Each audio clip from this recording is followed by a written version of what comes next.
There's a chart I saw recently that I can't get out of my head. A Harvard business professor and economist asked more than 5,000 Americans how they thought wealth was distributed in the United States. This is what they said they thought it was.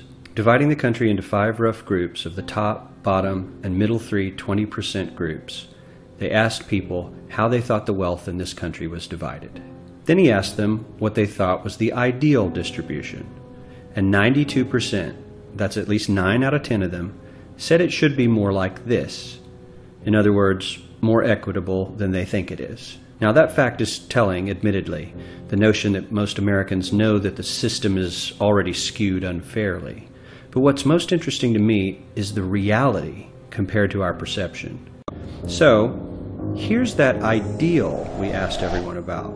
Something like this curve. This isn't too bad. We've got some incentive, as the wealthiest folks are now about 10 to 20 times better off than the poorest Americans. But hey, even the poor folks aren't actually poor, since the poverty line has stayed almost entirely off the chart. We have a super healthy middle class with a smooth transition into wealth. And yes, Republicans and Democrats alike chose this curve.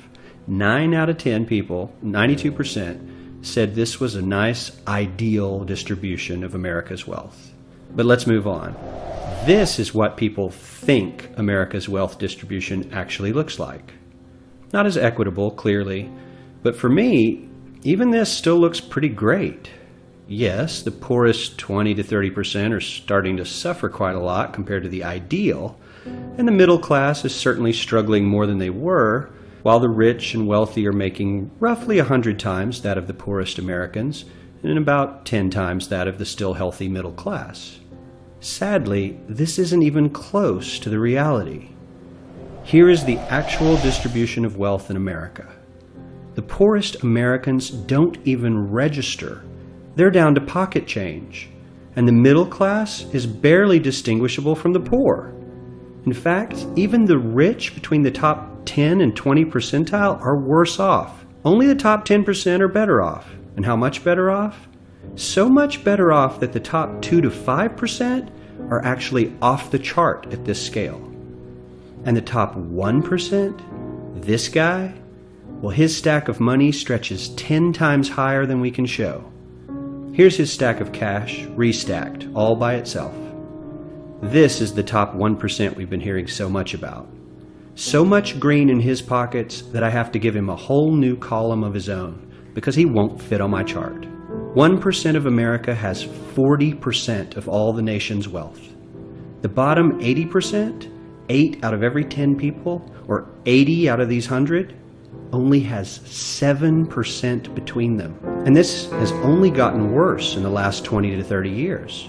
While the richest 1% take home almost a quarter of the national income today, in 1976, they took home only 9%, meaning their share of income has nearly tripled in the last 30 years. The top 1% own half the country's stocks, bonds, and mutual funds.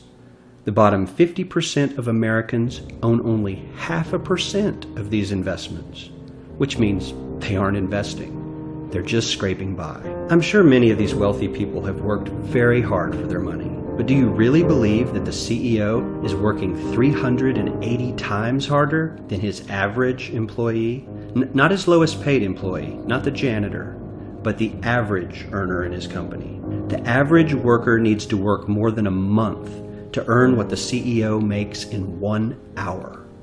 We certainly don't have to go all the way to socialism to find something that is fair for hardworking Americans. We don't even have to achieve what most of us consider might be ideal.